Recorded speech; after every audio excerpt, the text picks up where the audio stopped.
약 한 달 전쯤에 유튜브 영상이 하나 제 눈에 들어왔는데 썸네일에 이렇게 적혀 있었어요. 모든 기억을 잃은 88세 할머니 예수에 대해 묻자 한 놀라운 말이라는 썸네일. 그대는 그냥 흘려 보냈는데 얼마 전에 그 영상을 다시 보고 또 오늘 말씀을 준비하면서 다시 보게 되었는데 함께 그 말씀을 영상을 잠깐 보도록 하죠. 준비됐나요?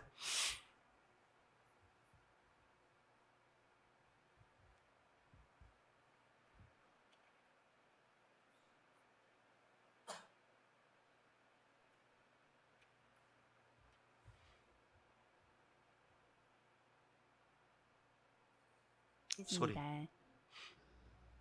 Hey, can you tell me what your address is?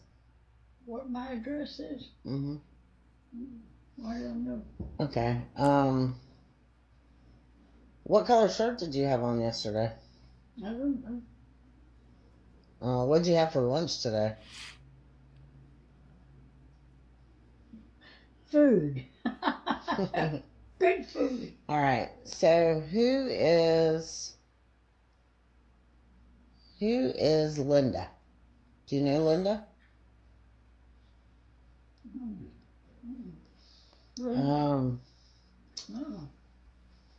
What about Paul? Paul? Paul. Paul. I don't know Paul either. All right. Who is Jesus? Well, Jesus is the one that saved me and lives in my heart and will take me home. Quite amazing. Yeah. I love him. 이 88세의 할머니는 네, 주소도 여기까지. 모르고 가족들 이름 다 몰라도 네. 이 할머니는 알츠하이머, 우리가 보통 치매라고 말하는 알츠하이머에 걸렸어요. 모든 기억을 잃고 아들, 딸의 이름도 기억을 못해요. 린다는 딸이고 폴은 아들인데 기억을 못해요. 알츠하이머가 그러잖아요. 모든 인지 기능이 정지된, 그래 또 기억도 잃어버리는 병인데, 한마디로 모든 의식 세계의 기능이 사라져 버린 것이죠. 근데 영상에서 보셨다시피 한 가지를 또렷하게 기억하고 있었어요. 여러분들이 보셨다시피 예수님에 대한 기억이었습니다. 이것이 의식 세계인지 무의식 세계인지는 정확히는 알 수 없을 것 같습니다만, 한 가지 이유로 나는 이 기억이 의식 세계, 할머니가 인지하고 있는 기능, 그 세계에 있는 것이 아니라 무의식 세계에 있다고 말하고 싶습니다. 그것은 의식 세계를 관장하는 인지 기능이 멈추어버린 알츠하이머에 걸려 있기 때문이죠. 이 영상을 보면서 만일 내가 같은 병에 걸려 있고 저렇게 같은 질문을 받고 있다면 나는 할머니처럼 대답할 수 있을까? 목사로 살다가 만일 그 병이 걸렸다면 말입니다. 만일 저런 대답이 안 나오면 큰 낭패인데 말입니다. 여러분은 어떻습니까? 오늘 우리가 함께 읽은 본문은 오늘 포함해서 3주째 말씀을 받고 있는 말씀인데요. 5월 마지막 주에 이런 제목 기억하세요? 별명, 제목, 십자가를 향한 예수의 일세. 인간으로서 예수는 자기가 자기 목숨을 바쳐야 할 인생 최고의 가치를 알고 있었습니다. 그런데 그 가치는 편안하고 사람들이 누리기를 원하는 그런 안락한 것이 아니었어요. 자기 생명을 바치되 수많은 고통, 고난, 말로 다 할 수 없는 고난의 길을 걸어야 되고 그 고난이 채 끝나기도 전인 그 고통의 끝에서 자기 생명이 끝나게 된다는 것을 알고 있었습니다. 누가 그 길을 갈 수 있겠어요? 지난주에는 인생을 바칠 수 있는 가치를 찾으라는 제목의 동일한 본문으로 말씀을 받았습니다. 아브라함 메슬로우의 욕구 이론, 생존의 욕구, 안정의 욕구를 비롯한 5가지 욕구. 그런데 사실은 그 욕구는 인간이 갈망하는 구원의 다른 이름이라고 말씀을 드렸습니다. 본능적으로 인간은 그렇게 마지막 자아실현을 성취할 수 있는 욕구까지를 향해 달려가지만 사실은 그마저도 본능적 욕구에 해당된다는 것을 말씀을 함께 나눴습니다.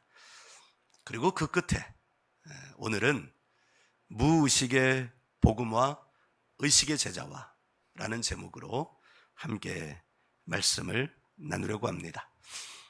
오늘 본문은 나온 베드로는 같은 상황 안에서 불과 이 대화를 놓고 보면 그 시간도 길지 않아요. 길지 않은 그 시간에 전혀 상반된 모습을 보여줘요. 다른 사람이 아니잖아요. 베드로 같은 사람이잖아요. 그런데 한 번은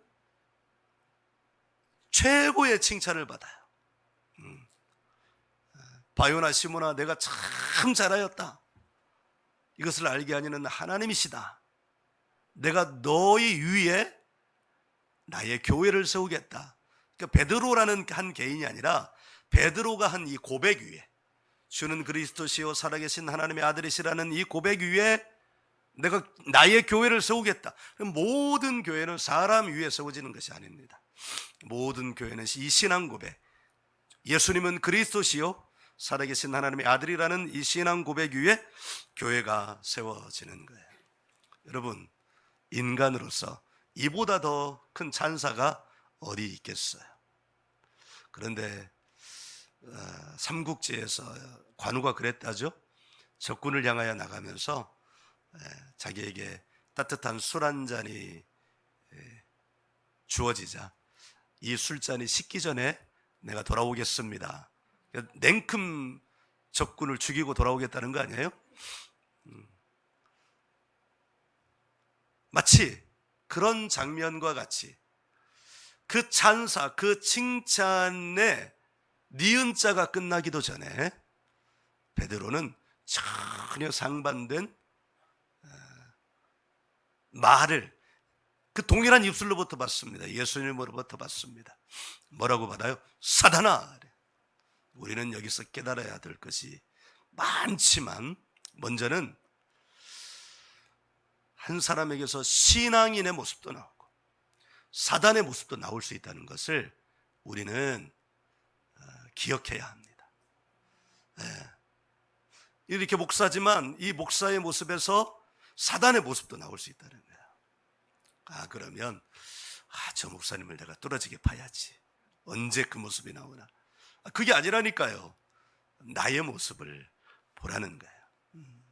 우리에게는 마치 지킬 박사와 하이드처럼 사람은 누구나 다 아는 것 같아요. 자기 안에 두 존재가 있다는 것. 하나님을 사모하는 존재가 있는가 하면 하나님을 거역하는 존재가 있다는 것을 인간은 본능적으로 압니다. 이게 인간 존재입니다. 어느 것이 의식 세계이고 어느 것이 무의식 세계인지 알 수 없지만 그것을 밝히는 것을 한번 시도해 보려고 합니다. 여러분, 어느 모습이 의식세계이고 어느 모습이 무의식세계의 모습일까요? 주는 그리스도시요 살아계신 하나님의 아들이십니다가 의식일까요? 무의식일까요? 베드로의 행동은 하나는 인지적인 행동이고 하나는 그 반대인 비인지적인 행동입니다. 하나는 의식세계 안에서 이루어지는 일, 즉 인지적인 행동이고 하나는 무의식세계 안에 자기가 인지하지 못하는 가운데 일어나는 행동입니다. 어느 것이 그렇습니까? 여러분은 어느 쪽입니까? 여러분의 생각과 나의 생각이 같으면 좋겠습니다. 그런데 뭐 다를 수도 있습니다.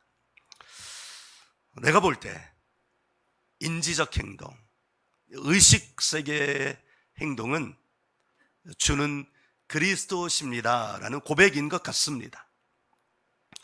그러면 반대로 비인지적 행동은요, 화를 내며 예수님을 꾸짖는 행동이 바로 비인지적 행동, 무의식세계의 행동이라고 저는 생각을 합니다. 그 근거는 뭘까요? 바로 화를 내는 행동 때문입니다. 여기 베드로가 32절 드러내놓고 이 말씀을 하시니 베드로가 예수를 붙들고 항변함에 이 모습은 화가 잔뜩 난 모습입니다. 자기의 생각, 자기의 마음과 맞지 않아서 화를 내는 모습입니다. 여러분, 화를 내는 행동은 인지적 행동일까요? 비인지적 행동일까요? 여러분, 어느 때 화가 나요? 화는 계산하고서 내는 화는 화가 아니죠? 화는 어느 때 나요? 갑자기 화가 올라오는 거예요. 갑자기 어느 말을 듣다가 대화를 하다가 어떤 상황에 갑자기 확 올라오는 것입니다. 그것은 뇌를 통해서 나오는 게 아닙니다. 뇌를 거치지 않고 나오는 행동입니다. 그래서 사단이라는 이 저주를 받게 되는 이유가 된 예수를 꾸짖는 이 행동은 베드로의 무의식 세계에서 나온 행동이라고 볼 수 있습니다. 우리는 다 의식적으로 그리스도인처럼 행동합니다. 오늘 이 예배에 나온 것도 사실은 무의식 세계의 행동으로서 나온 것이 아니라 의식 세계의 행동으로서 나온 것입니다. 뇌의 인지적 기능을 통해서 오늘은 주일이니까 교회에 나가는 날, 예배를 드려야 되는 날이라는 그런 바탕이 깔려져 있습니다. 그렇다면 여러분, 진짜 나는 누구일까요? 진짜 나. 사실 이 신앙, 우리의 믿음, 나는 누구인가? 라는 이 질문은 우리 기독교 신앙에서 뿐만 아니라 이 땅에는 모든 인간들이 인간의 모습으로 살아가는 한 하는 질문입니다. 우리 강아지 키우시는 분 있죠? 우리 강아지들이 여러분에게 질문한 적이 있습니까? 나는 누구예요? 고양이 한 적이 있습니까? 없습니다. 오직 사람만 나는 누구인가? 라는 질문을 하면서 살아가게 됩니다. 그리고 그 질문을 깊게 하면 그것이 철학이 되고 인간 이해가 되고 그것이 오늘날에는 계몽주의 시대 이후로 근대 이후로는 그것이 더 깊어지고 깊어져서 심리학이 되고 뇌과학이 되고 그렇게 발전이 되는 것이죠. 종교개혁자였던 칼빈은 20대 25쯤에 그의 불세출의 역작인 기독교 강요, 지금은 책을 이렇게 번역만 해도 이렇게 두껍거든요. 3권으로 나눠져서 나오는데 초판본은 아주 얇은 책이었습니다. 예, 시간이 지나면서 점점 확대가 됐는데, 근데 목차는 변하지 않았어요. 그 첫 번째 질문이 나를 아는 지식이 있어야 하나님을 알고, 두 번째 목차는 하나님을 아는 지식이 나를 알게 한다는 것이었습니다. 진짜나 오늘 교회에 가야지 하는 이 생각을 가지고 나온 내가 진짜 나일까요? 아니면 나도 알지 못하는 빙산처럼 물 밑에 가리워진 나도 알지 못하는 바로 그 나가 나일까요? 그리고 드러나 있는 나 말고 가라앉혀져 있는 나는 누구인지 여러분은 혹시 알고 계시나요? 간혹 갑자기 기분이 나빠지고요. 갑자기 피식거리고 나도 모르는 행동을 보면서 여러분들은 어떤 생각을 하시나요? 그런 모습들이 나올 때마다, 또는 통제할 수 없는 모습이 나올 때마다, 아니 내게 무슨 일이야? 라고 생각한 적은 없습니까? 내가 인지하지 못하는 그 나의 존재를 애써 무시하면서 우리는 살아가지만, 그러나 실제적으로 가장 중요한 상황, 중요한 장면, 중요한 결정은 사실은 무의식 세계로부터 올라오는, 내가 알지 못하는 무의식 세계로부터 올라오는 나의 모습이 의식 세계 인지 기능에 영향을 미쳐서 중요한 결정을 한다면, 여러분은 내가 알지 못하는 무의식 세계 속에 나를 더 잘 알고 들여다보고 통제할 수 있어야 하지 않겠습니까? 베드로는 자신의 의식을 잘 통제하였습니다. 그래서 이렇게 멋들어진 대답을 했습니다. 주는 그리스도십니다. 살아계신 하나님의 아들입니다.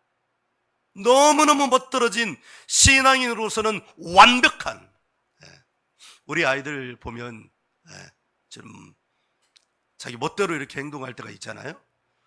그런데 여러분, 행동은 행동대로 하고 또 귀는 귀대로 열려 있어서 놀랍게도 어떤 말을 들었는지 다 기억하여서 그것들을 다 입으로 내뱉는 그런 자녀들을 보면서 여러분 깜짝 놀라지 않습니까?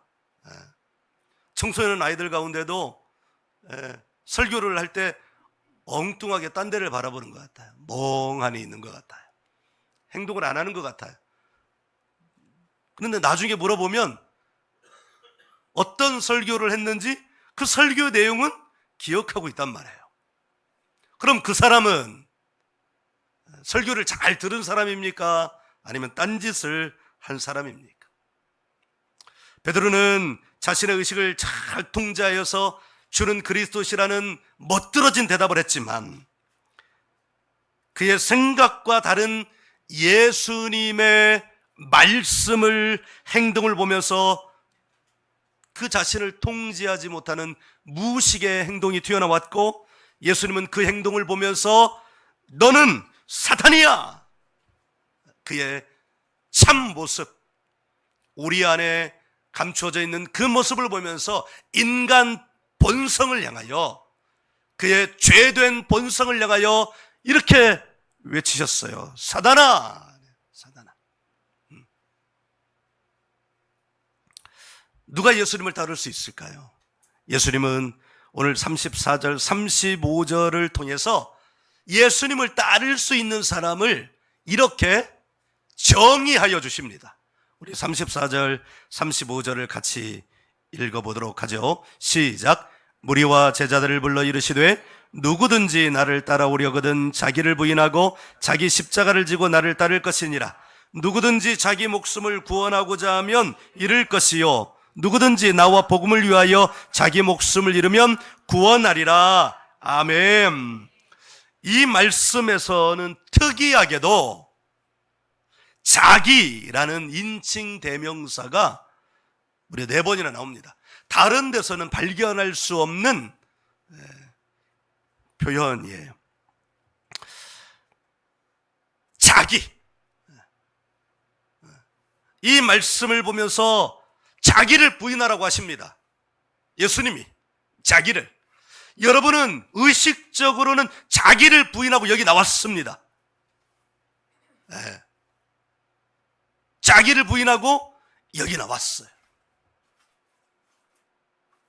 베드로가 자기를 부인하여 주는 그리스도시요 살아계신 하나님의 아들이십니다 라고 말하였던 것처럼 우리는 자기를 부인하여서 여기 이 자리에 나왔습니다. 그러나 동시에 여러분이 의식하지 못하는, 여러분이 인지하지 못하는 여러분의 또 다른 자기는 과연 자기를 부인하고 있습니까? 우리는 무엇을 보고 그것을 알 수 있을까요? 적어도 이 예배, 주일 예배 시간이라고 하는 이 시간을 통하여 우리는 예배를 드릴 때, 찬양을 드릴 때, 기도할 때, 말씀을 들을 때 자기의 전 존재를 바쳐서 찬양하고 기도하고 말씀을 듣고 결단을 하라고 합니다. 여기서 말하는 전 존재가 바로 자기입니다. 즉 의식세계와 무의식세계의 통합, 인지적 행동과 비인지적 행동의 통합을 이루어서 예배를, 기도를, 찬양을, 말씀을 드리고 들으라는 말씀입니다. 오늘 말씀의 제목은 바로 이 지점에서 나왔습니다. 여러분, 만일 우리가 무의식의 복음화가 되어 있지 않다면 우리는 우리 인생의 중요한 결정적 순간에 베드로와 같은 일을 하고 말 것입니다. 왜 그런 말을 하는 거예요? 왜 죽는다는 말을 하는 거예요? 사실은 예수님은 죽음을 위해서 오셨습니다. 십자가의 죽음을 위해서 오셨습니다. 그리스도의 사명을 다하기 위해서 오셨습니다. 그 죽음을 막는 자, 그 죽음을 부인하는 자가 바로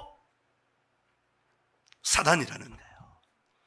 그래서 예수님이 광야에서 기도하실 때, 금식하며 기도하실 때 사단이 와서 그렇게 막고자 했던 것도 무의식의 예수였습니다.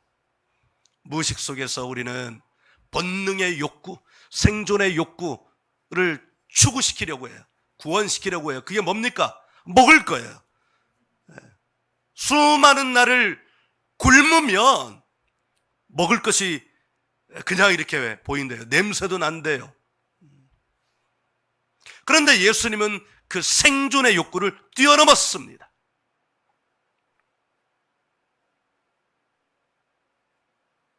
예수님은 뛰어내리라는 안정의 욕구도 초월하였습니다. 예수님은 저라면 모든 것을 준다는 명예의 욕구, 즉 자아실현의 욕구도 뛰어넘었습니다. 예수님은 의식세계와 무의식세계의 통합을 이룬 전지전능하신 하나님이셨습니다.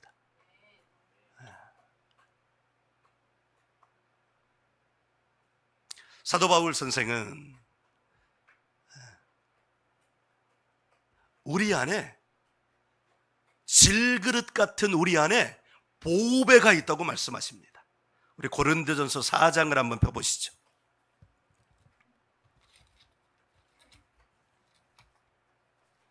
고린도전서 4장.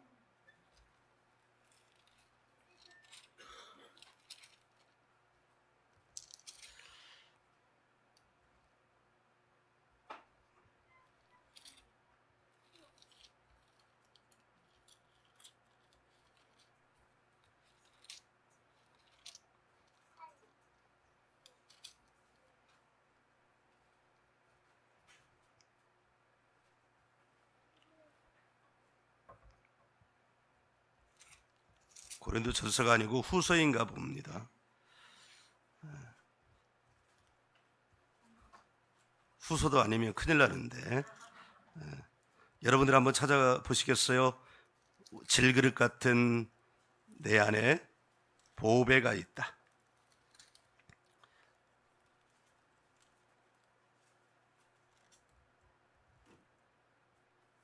고린도 몇 장 몇 절입니까? 4장 7절입니까? 예, 누가 찾으셨어요? 누가? 칭찬합니다. 자, 고린도 후서 4장 7절. 네, 같이 한번 읽어보겠습니다. 함께요. 시작. 우리가 이 보배를 질그릇에 가졌으니 이는 심히 큰 능력은 하나님께 있고 우리에게 있지 아니함을 알게 하려 함이라. 아멘. 이 보배를 질그릇에 가졌다, 이 말은 우리의 의식 세계를 지나서 우리의 무의식 안에, 우리의 무의식조차도 복음화시키는 예수 그리스도, 그분이 우리에게 최고의 보배라는 말씀입니다. 우리가 날마다 새로워진다고 말합니다. 의식 세계로 우리가 날마다 새로워질 수 있는 것이 아닙니다. 의식 세계는 날마다 바뀔 수 있습니다. 그러나 우리가 새로워질 수 있는 것은 무의식 세계의 이 보배, 예수 그리스도 보배가 있을 때야 비로소 우리는 날마다 새로워지는 줄 여러분 믿습니다. 조던 피터슨이라는 분이 계십니다.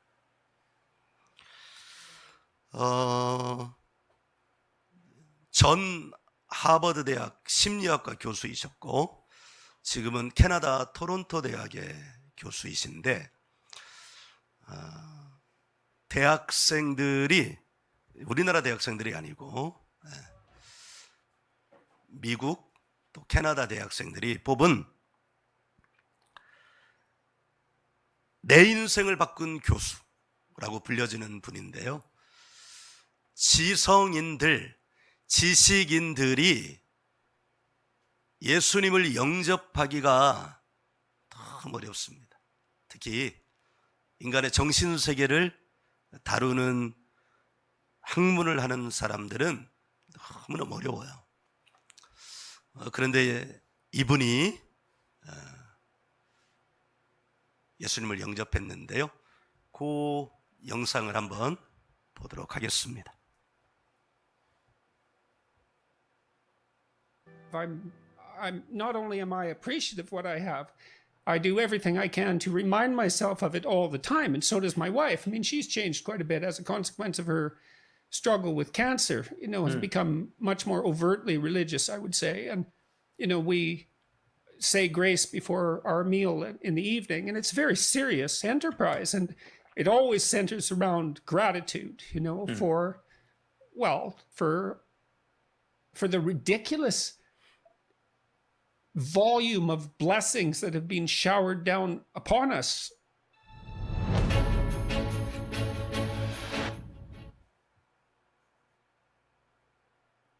At a volume that's really quite incomprehensible. The problem is I probably believe that, but I don't know. I'm amazed at my own belief and I don't understand it. Because I've seen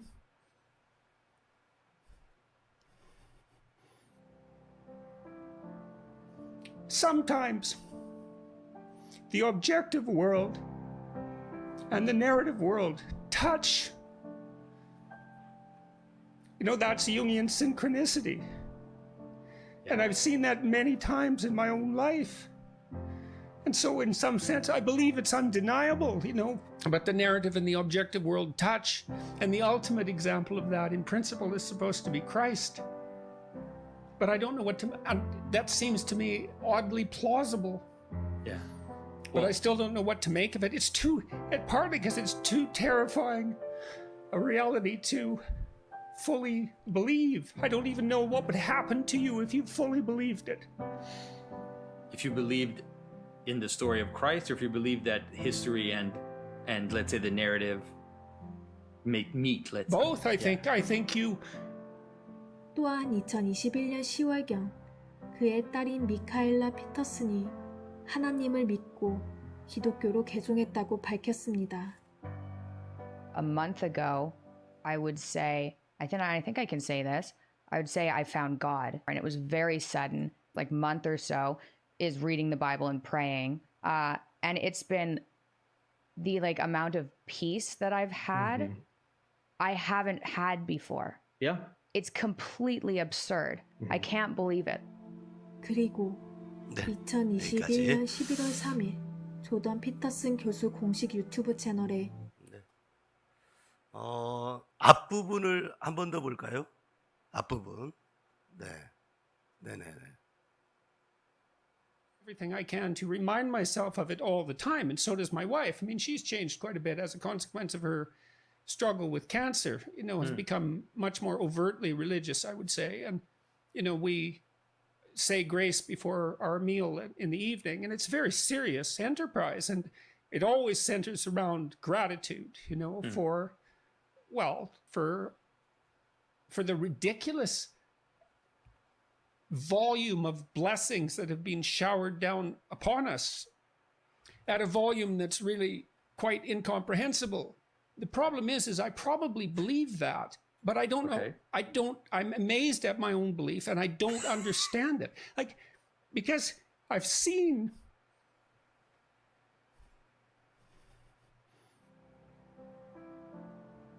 sometimes the objective world and the narrative world touch. That's Jungian synchronicity. And I've seen that many times in my own life.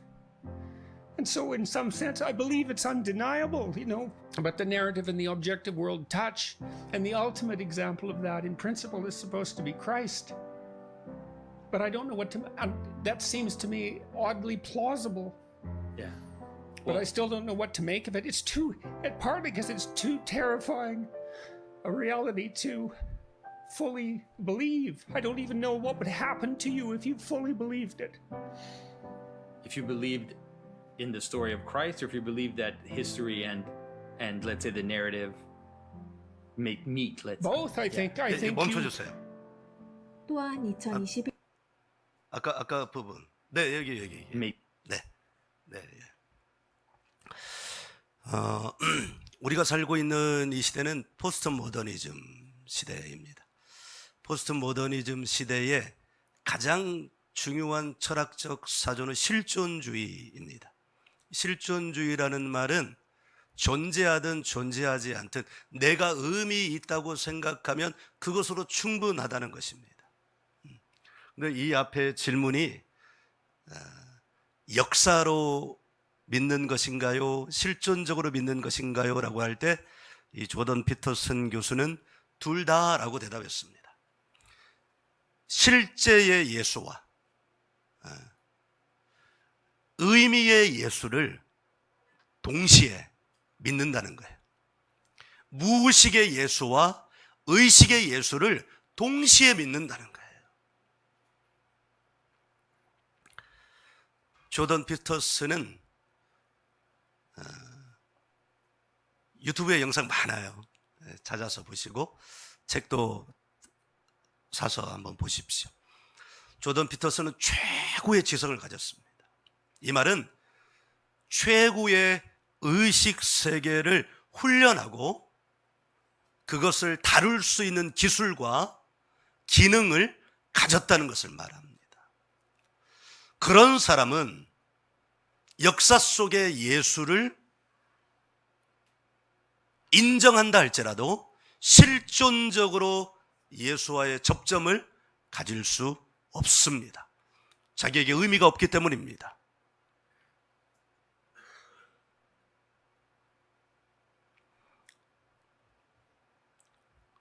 그런 그가 예수를 자기도 신기해서 이렇게 말하는 거예요.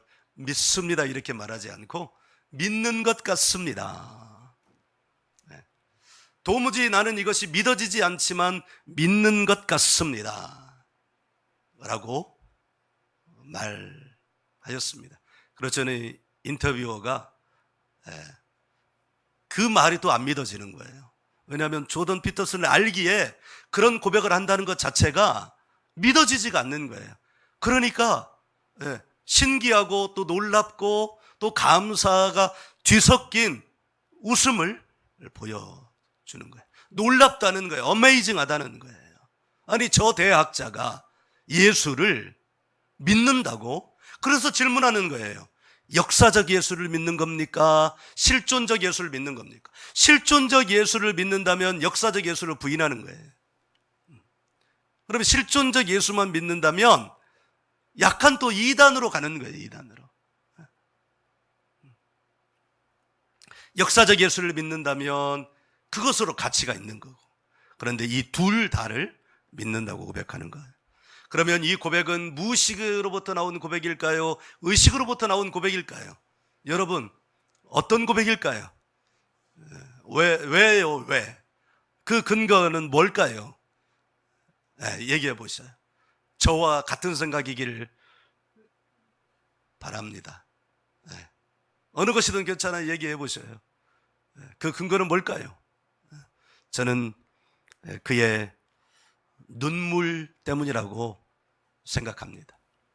여러분, 우리의 눈물은 의식 세계로부터 나오는 것이 아닙니다. 우리의 눈물은 무의식 세계 안에 있는 나의 수많은 그 사연으로부터 눈물이 나오는 것입니다. 조던 피터슨이 예수를 믿는다고 고백하면서 그의 무의식 안에 있었던 그 수많은 일들이 함께 그 안에서 겹쳐 지나가면서 그는 그 안에서 역사하시는, 질그릇 안에서 역사하시는 보배로운 그분의 터치. 오늘 인터뷰 안에서 수많은 영어들이 지나갔지만 다 못 알아듣다가 저는 어디에서 알아들었냐면 터치, 보배의 터치, 성령님의 터치, 예수 그리스도의 터치가 있었기에 그 모든 것이 해석이 되어져 가는 거예요. 어디에서? 의식세계 안에서 해석이 되어져요? No! 무의식 세계 안에서 우리의 인생이 해석되어지는 것입니다. 예수를 영접한다는 것은 도무지 내가 그 존재 자체도 알 수 없고 그 존재 안에서 일어나는 것조차도 알 수 없었던 무의식 세계 안에서 있었던 나의 역사가, 이 인류의 역사가 중첩되고 내 가문의 역사가 중첩되고 나의 역사가 중첩되어 있는 이 무의식 세계 안이 해석이 되어졌기 때문에 자기도 알지 못하는 눈물이 나오는 것입니다. 사랑하는 여러분, 한 사람의 존재의 무의식이 복음화되고 의식이 제자화가 될 때, 그때 예수님이 말씀하시는 자기를 부인하고 자기 십자가를 지고 예수님을 따르는, 비로소 예수님을 따르는 사람이 되는 줄 믿습니다. 누가 복음을 전하는 사람이 될 것이냐? 무의식의 복음화, 의식의 제자화가 된 사람들, 그 사람들이 복음의 전달자가 되는 것입니다. 교회가 성공한다면 사람이 많아지는 것 때문에 성공하는 것이 아니라 무의식의 복음화, 의식의 제자화가 된 사람들이 있을 때 교회는 성공하는 것입니다. 교회가 실패한다면 사람이 없어서 실패하는 것이 아니라 무의식의 복음화, 의식의 제자화가 된 사람들이 없을 때 거기에 수많은 사람들이 있다 할지라도 그 교회는 실패한 것입니다. 예수님이 말씀하십니다. 이 음란하고 죄 많은 세대에서 나와 내 말을 부끄러워하면 인자도 아버지의 영광으로 거룩한 천사들과 함께 올 때에 그 사람을 부끄러워하리라. 어떤 사람을 부끄러워한다는 거예요?